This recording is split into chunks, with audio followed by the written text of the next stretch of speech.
Kita sabar sabar menunggu, putus dia itu. Oh, udah muncul lagi nih.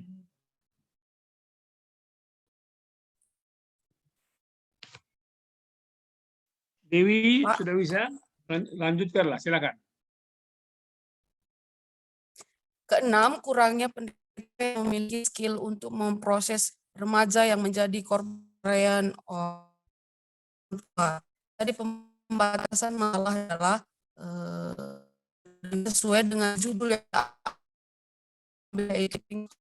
terhadap remaja korban dampak konseling pastoral kepada anak remaja yang mengalami perceraian orang tua dan menurunkan kemarahan, kecemasan, dan meningkatkan hidup rohani.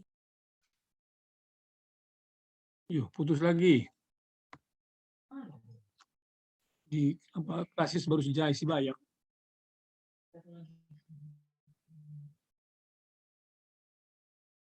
Dewi, coba cari posisi tempat yang bagus, Dewi. Pindah aja dari situ. Jangan dalam kamar maunya. Supaya Saya tidak di dalam kamar. di Saya halaman tidak di kayak di dalam mana. kamar, Pak. Iya, di ruang tamu ini. Iya, Pak. Coba dekat-dekat pintu lah, biar hanya jaringannya bagus.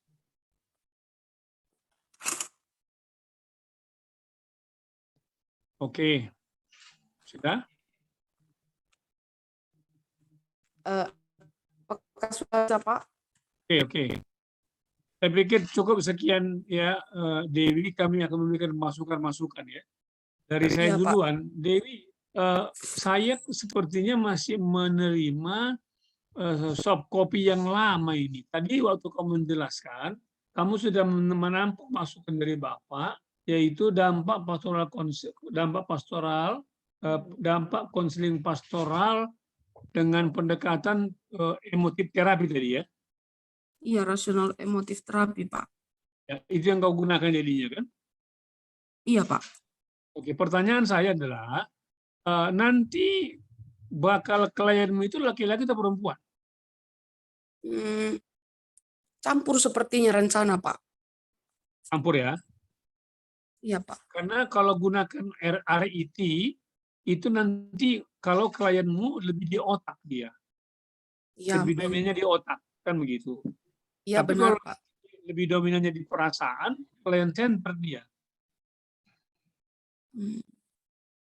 Itu nanti supaya jadi pertimbanganmu ya. Karena kalau misalnya nanti perempuan jadi klienmu, misalnya katakanlah ada 5 orang perempuan, 4 orang perempuan, mereka lebih pada dirasa. Ya. Sehingga nanti teori itu nggak pas sama mereka. Supaya jadi bahan pertimbangan juga nanti ya. Oh, berarti ini bisa juga nanti, Pak, jadi client center atau rasional emotif juga tergantung dari laki-laki atau perempuan yang menjadi klien gitu ya, Pak? Betul, iya. Kalau perempuan lebih idealnya client center dia. Oke. Atau perilaku. Kalau perilaku bisa untuk dua-duanya. Nah, Baik, Pak. kemudian bagaimana kalau misalnya dikonkretkan saja, meningkatkan hidup rohani ini menjadi meningkatkan, apa kamu melihat juga bahwa setelah mereka menjadi korban perceraian orang tua, lalu menjadi malas mereka bergereja kah? Aktif di permata misalnya menjadi tidak aktif lagi. Ada juga, Pak, memang seperti itu. Tapi kalau mereka pun misalnya ke gereja, kegiatan gereja itu kadang-kadang diikuti, kadang-kadang tidak gitu, Pak. Apa maksudmu dengan hidup rohani di sini kah? Hidup doanya saja kah? Saat teduhnya kah? Bergereja kah? Mana yang mau kau pilih nanti? Supaya bikin konkret aja. Oh, dalam hidup bergerejanya, Pak. Kalau gitu dalam keaktifan Oh, ini kan permata ini kan? Remaja ini masuk permata kah atau remaja? remaja dan Di BKP. permata Ya. sesuai dengan umurnya, Pak, dikatakan remaja, Pak. Kalau gitu nanti hidup rohani itu meningkatkan hidup rohani, konkretkan saja. Meningkatkan keaktifan. Meningkatkan keaktifan dalam kegiatan apa gitu ya. Baik, Pak. Kemudian nanti ini daftar isinya ini itu biasanya daftar isi buat sesudah selesai semua. Jadi daftar isi jangan ada di bagian proposal ya. Baik, Pak. Yang ada itu adalah rencana intisari masing-masing bab itu boleh. Oke ya. Baik, Pak. Sudah saya catat. Kemudian identifikasi masalah. Apa maksudnya nomor 2 itu, Kak? Nomor 2. Bagaimana mungkin anak-anak bisa menangani masalah perceraian orang tuanya ini? Gimana, Pak? Nomor 2 identifikasi. Masalah nomor 2. Iya. Adanya Apa anak maksudnya? remaja yang tidak dapat menangani masalah dalam perceraian orang tua. Ketika maksud saya anak remaja itu sendiri, Pak, ketika ada orang tuanya mengalami perceraian itu, dia tidak bisa menangani masalah yang terhadap dirinya, Pak, ketika orang tuanya itu bercerai gitu, Pak. Oh, maksudmu menangani dampak dari perceraian orang tua itu ya maksudnya ya? Benar, Pak, dampak dari Kalau gitu, perceraian itu tidak bisa. tambahkanlah kata dampak ya. Oh, dampaknya. Mereka tidak mampu menangani dampak, ya tentu tidak mampu lah, masih remaja kan. Lalu perumusan masalahmu Dewi, tambahkan dulu nanti nomor 2 ganti aja itu menjadi apa faktor-faktor penyebab perceraian orang tua. Di nomor 1 saya buat itu, Pak. Oh, nomor 1 sudah. Berarti yang nomor 2 di sini, yang ini masih lama saya punya ini. Apa yang dimaksud dengan konseling pastoral buang saja. Kemarin saya udah kirim juga yang baru sama Pak Bobi, Pak. Iya, sama nomor saya belum 2 ada kok kirim. Kalau sudah kau perbaiki, sudah. Nggak usah lanjutkan, udah bagus. Kirim aja sama saya yang sudah kau kirim ke Bobi, kopinya. Sama saya belum ada soalnya. Oh, karena Pak Bobi kemarin yang bilang, Pak, saya yang akan bagikan, saya pikir saya tidak bagikan lagi gitu, Pak. Oke, coba saya cek nanti ya. Oke, saya pikir dari saya itu aja masukan-masukannya. Lanjut, siapa nih sekarang? Baik, Pak Erik atau Pak Ramli? Pak Erik? Hah? Pak Erik, oke Pak Erik silakan. Aku pendek saja ini Dewi. Iya, Pak. Korban remaja, korban perceraian. Ini besar sekali memang masalah ini di jemaatmu yang kau hadapi. Ini kasus besar itu di sana. Gimana kau di penelitianmu ini? Saya sekarang di Rungkun Dewi. baru Sampun saya sekarang, Pak. Mana? Di Sampun, Bro, Rungkun Sampun. Bukan, maksudnya penelitianmu itu di mana ini? Ujung sana. Oh, ujung Sampun. Di Rungkun ujung Sampun, Pak. Oke. Itu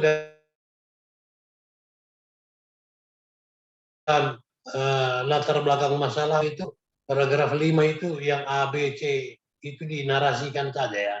Jangan bikin poin-poin kayak gitu. Ya, ada nggak lihat itu? Oke. Iya, A, B, C itu dinarasikan saja dia, nggak usah pakai poin-poin.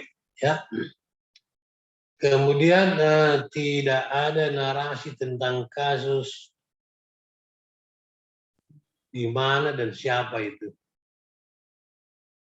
Kapan nanti diceritakan itu di bab 2? Mengenai siapanya gitu, Pak. Iya, kan hanya sepintas saja kau. Nggak saya baca di latar belakang, salah atau aku salah baca, ada di situ. Terlintas tentang kasus di Sampun ini.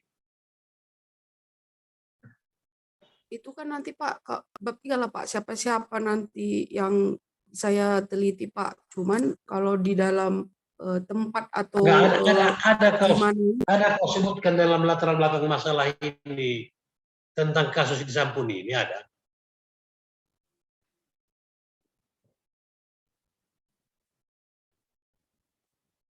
Oke.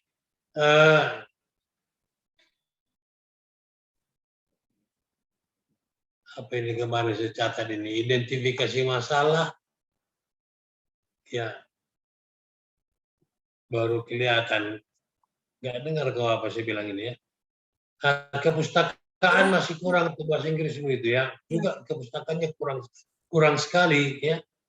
Yang Dia saya masih tambahin, jauh dari apa. Ya,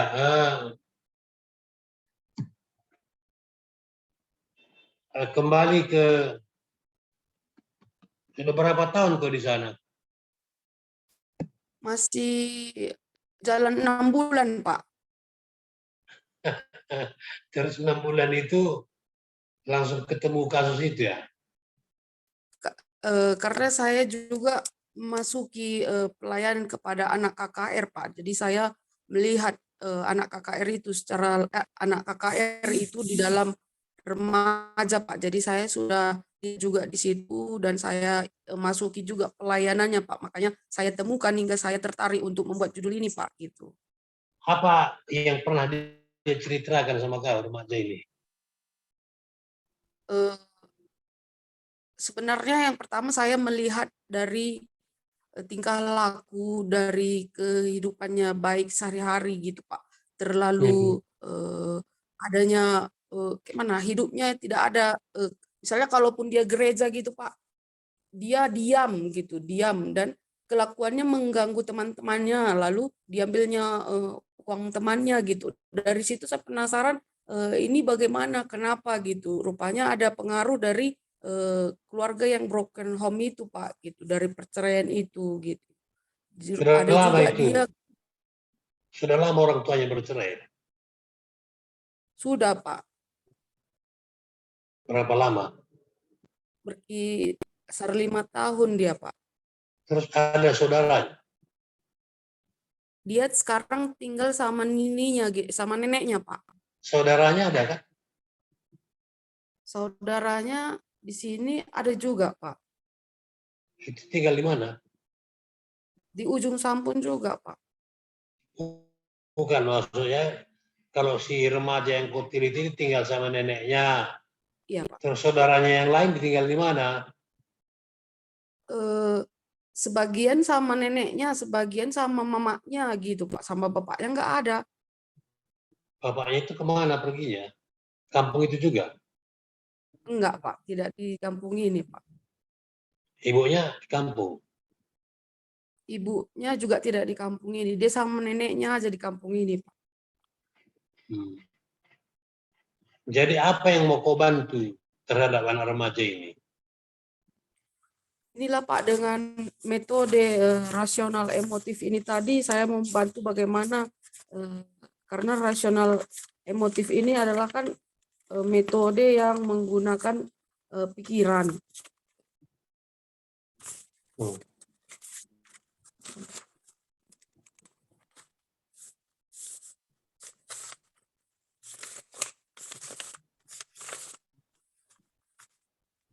Jadi pendekatan terapi ini menganggap bahwa manusia pada hakikatnya adalah korban dari pola berpikirnya sendiri yang tidak rasional dan tidak benar.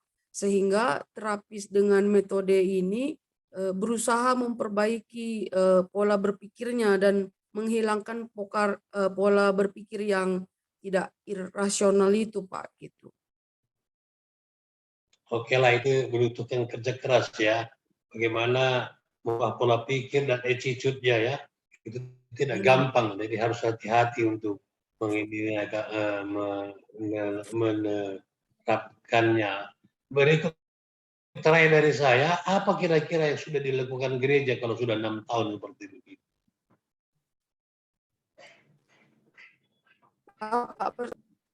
Kalau yang saya lihat di sini itulah juga yang saya tertarik juga, Pak, karena gereja pun belum ada pelayanan kepada anak tersebut di dalam pendampingan seperti itu, Pak.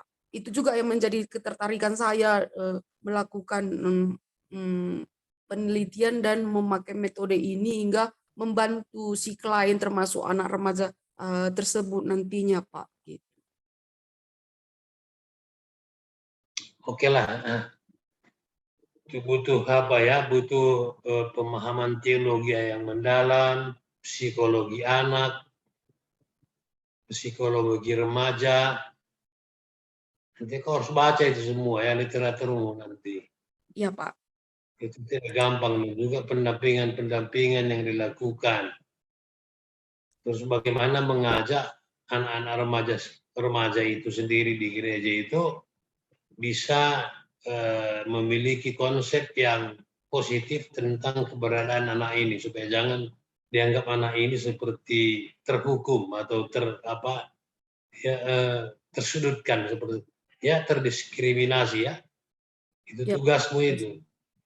Oke, makasih Pak Jaka, makasih. Oke, baik. Terima kasih Pak Erik Barus. Kita lanjut beberapa jam untuk Pak Ramli. Silakan Pak Ramli. Bisakah Bu Dewi mengizinkan kami untuk share screen? Di bawah itu nanti di share itu klik aja di bawah baru nanti kita share. Maaf, Pak. Kurang saya dengar Bapak suaranya. Bisakah diizinkan untuk share? Nanti di share screen. Pak Ramli mau share itu, Dewi. Pak Ramli mau share. Di bawah Fungsi itu, dia itu di bawah tengah. di bawah ada itu nanti. Host. Saya pakai HP, Pak. Jadi kalau pakai HP nggak bisa rumah. Bisa di bawah itu klik dia ada nanti gambar share screen. Tekan dia share Nah, screen. ikuti petunjuk Pak Ramli. Iya, saya klik ini share, Pak. Walaupun ada nanti di situ pilihan multiple share. Ada pilihan. Share whiteboard. Nah, Sekarang Pak Ramli share screen. nanti klik di bawah ada share, klik lagi nanti ada pilihan membagi banyak bersama banyak orang gitu. Atau gini, tekan apa? Partisipan, peserta. Jadikan aku jadi host atau co-host. Partisipan. Oke. Ya. Gambar-gambar orang itu tekan. Ditekan gambar-gambar orang itu. Oke. Sudah, Pak. Buat saya oke. Ini saya Sudah, sudah. Pak. Sudah saya buat Bapak host. Oke. Ya. Oke, ya udah.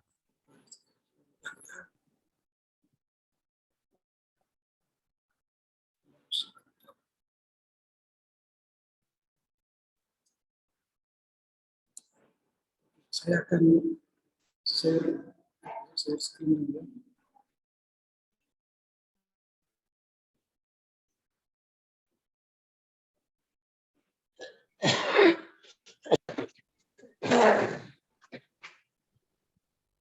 Sudah lihat ini kan?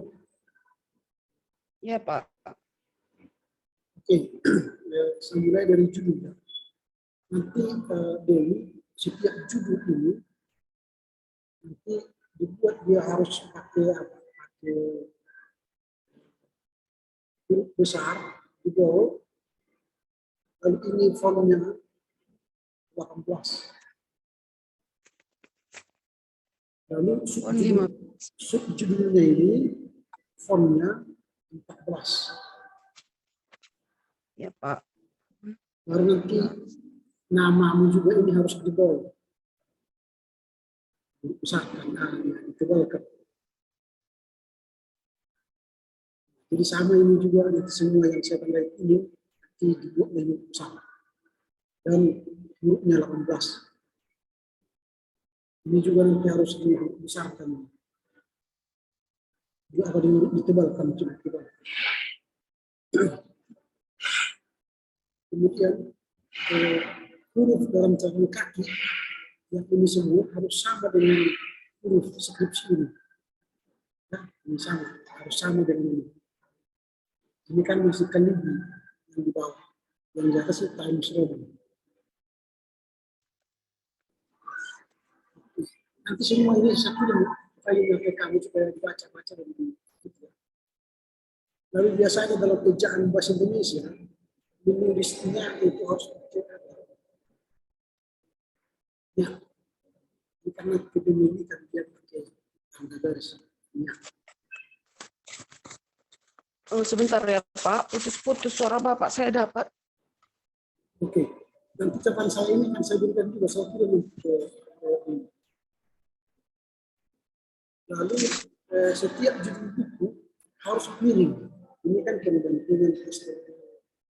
Apakah pendampingan konseling pastoral itu tidak dimiringkan, harus miring. Setiap judul buku harus dimiringkan.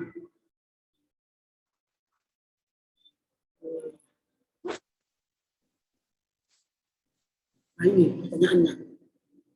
Bisa lihat kan? Apa yang menjadi persoalan akademis dalam proposal tesis ini? Apa kira-kira yang menjadi persoalan akademis ini? Pak, benar. Ya, apa persoalannya? Kira-kira apa dari persoalan akademisnya apa yang perlu diteliti? Bisa didengar suaranya? Halo, Dewi? Halo? Halo, tes. Halo, Dewi? Halo? Ya. Halo Pak. Apa yang menjadi persoalan akademis? Apa yang menjadi persoalan akademis dalam proposal ini?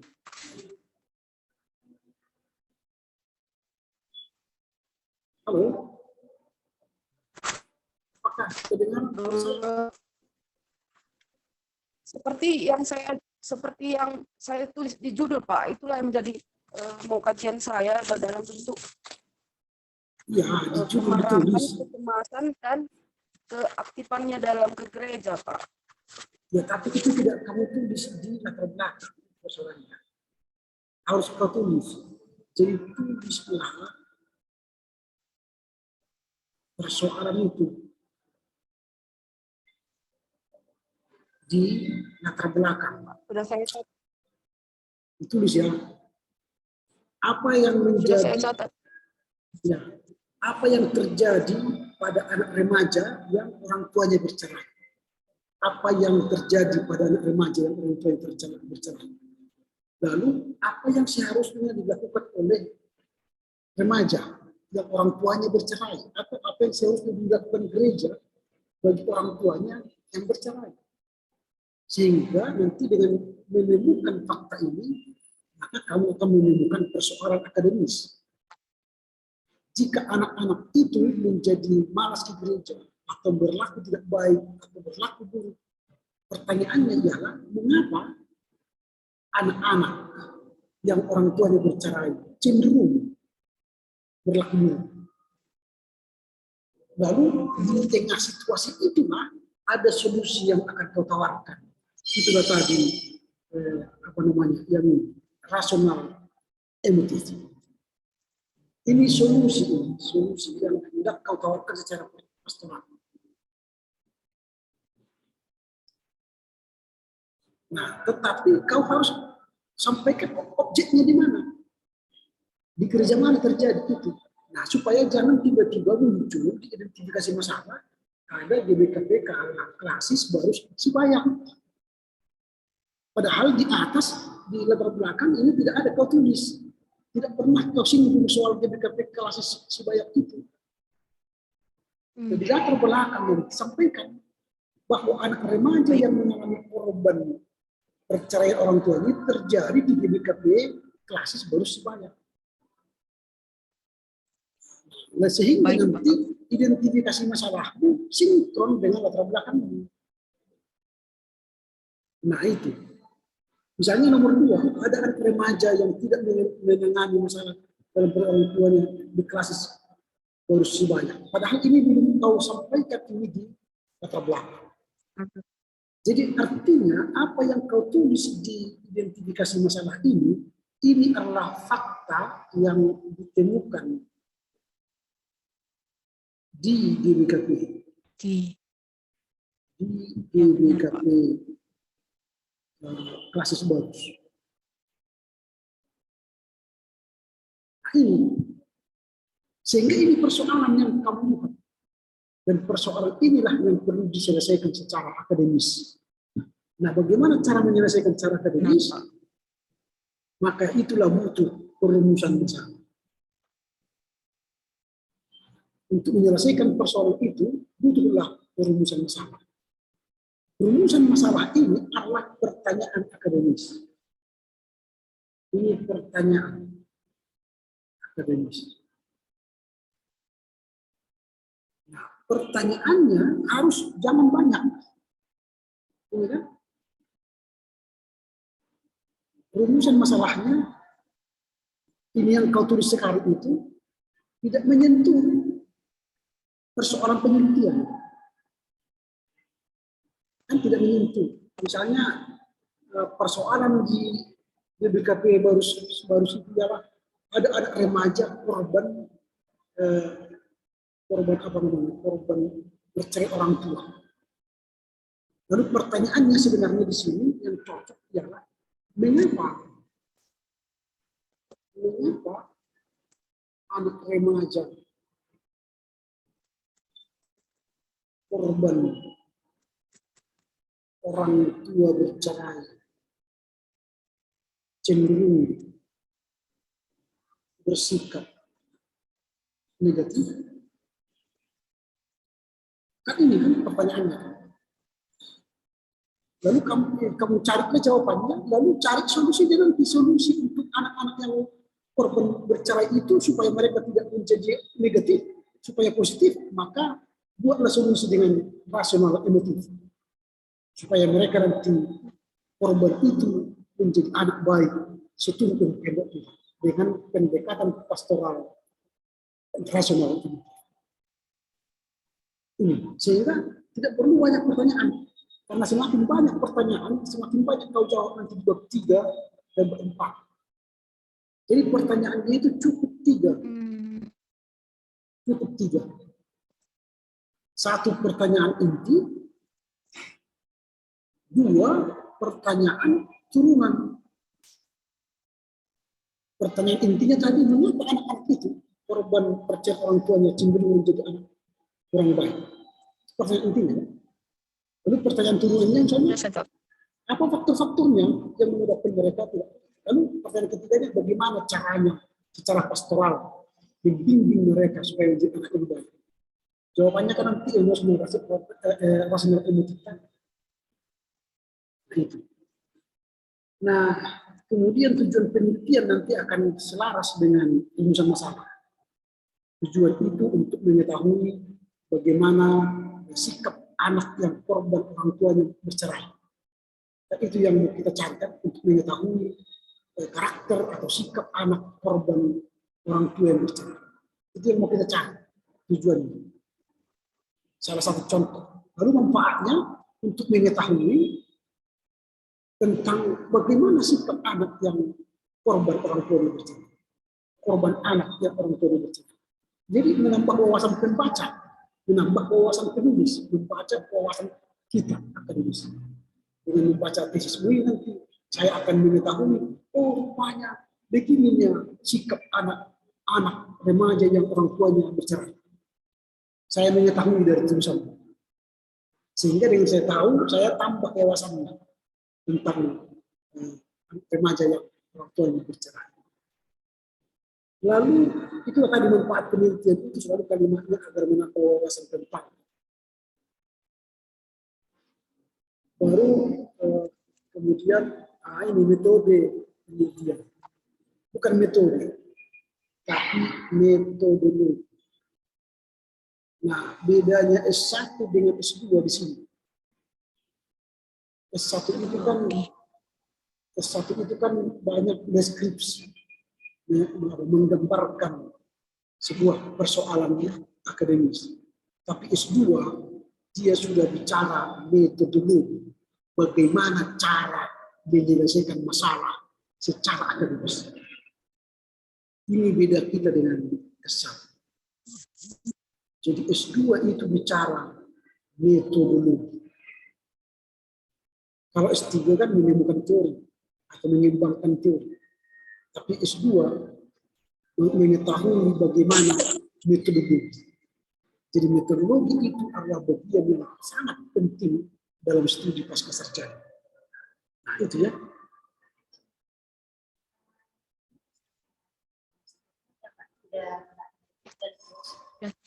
Sudah saya catat.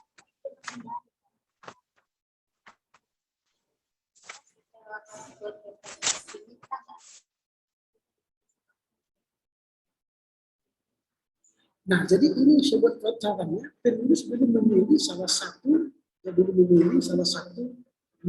penelitian. Apakah itu kualitatif atau kuantitatif atau mix metode. Nah, harus dipilih. Karena S2 harus memilih salah satu metode. Apakah kualitatif atau kuantitatif. Nah, kalau kualitatif dia wawancara, kalau kuantitatif dia angket atau kuesioner. Jadi ada bedanya penelitian kualitatif dan kuantitatif. Kualitatif alat peneliti kuantitatif itu orangnya peneliti. Kalau alat peneliti kuantitatif itu kuesioner. Dan metode bagaimana mencari data, mengumpul data, menganalisa data itu beda lagi. Ini harus beda. Jadi ketika kita memilih pilihan itu untuk menyelesaikan persoalan akademis. Biasanya kalau kasus-kasus pastoral counseling selalu itu kualitatif, tidak pernah kuantitatif. Selalu biasanya itu kualitatif. Nah, sistematika penulisan sudah oke. Lalu buku perpustakaan. Nah, berdasarkan peraturan, buku itu harus ada 50 untuk S2.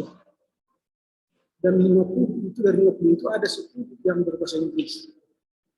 Jadi buku yang ada sekarang masih ini 16 dan 1 yang berbahasa Inggris. Itu ditingkatkan lah.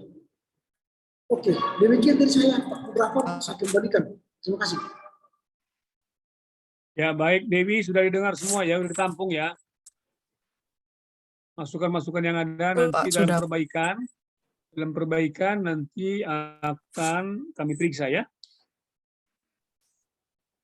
Cuma nanti Baik, Dewi, Pak. kalau kamu ujian meja hijau, usahakan mencari tempat yang, yang lebih bagus jaringannya ya. Supaya kamu jangan stres. Tidak perlu pergi kantor model ramen lah. Supaya jangan stres karena masalah komunikasi ya. Ya, hilang juga di ini. Terus lagi di ini. Ya Dewi ya. Dewi. Ya, Pak. Supaya kamu jangan stres nanti kalau waktu ujian meja hijaumu sekian bulan ke depan, cari tempat yang bagus jaringannya. Pergi ke kafe, kemana gitu ya, atau ke model ramen ya. Supaya jangan begini modelnya. Baik, Pak.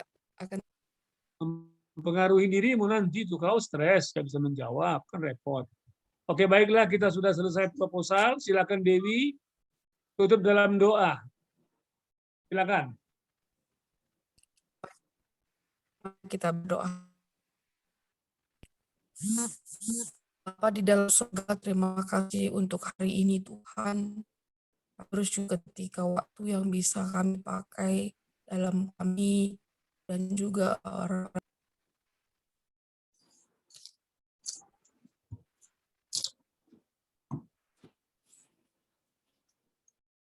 Hilang lagi, Dewi. Oke, Dewi. Biar aja Bapak berdoa kalau gitu ya. Kita berdoa. Tuhan Yesus, terima kasih Dewi telah menyelesaikan seminar proposalnya. Ada banyak masukan dari Pak Ramli, Pak Erik, dan juga hamba. Biar itu makin memperkaya nanti penulisan proposalnya dalam untuk menjadi tesisnya. Terima kasih Tuhan Yesus. Dalam namamu kami bersyukur untuk kesempatan Dewi boleh kembali melanjutkan penulisannya. Terima kasih Yesus, dalam namamu kami berdoa. Amin. Oke ya. Yuk, oke bro. Yuk, Makin terima kasih. sehat. Aku udah oke bro. Kami dapat sop B1 ini dari GBKP untuk Batara sama Jontor.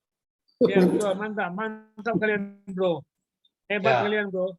Chairnya bagus banget tuh. Empatinya bagus. Itu si set yang kirim set. Ya oke. Ya, set bagus tuh set. Ya, Sangat oke. care itu. Bye bye. Oke, bye bye.